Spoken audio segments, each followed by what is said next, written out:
it's very important to understand that the country needs to know, the country needs to understand what is happening with the opposition in parliament today.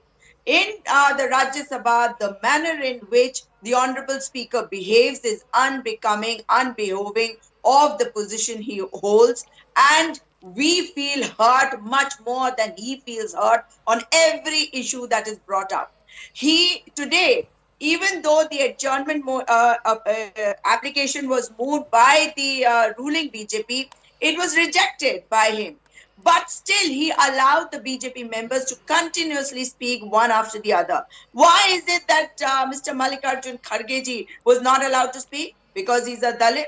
Why were the opposition members not allowed to speak? Because for them, they are untouchables just because they have brute majority. That is not how a democracy functions, and that is very clear.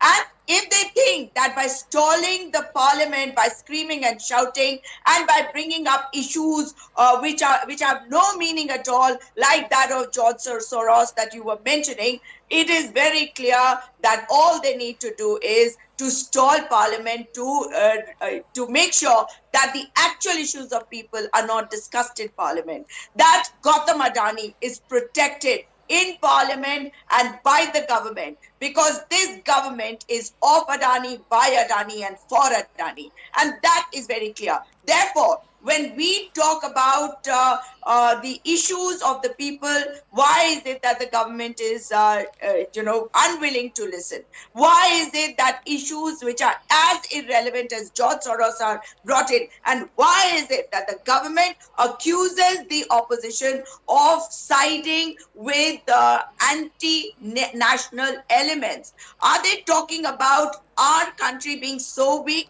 that the opposition has to bring in some anti-national elements to side with? The fact is that the BJP government knows that it has no data.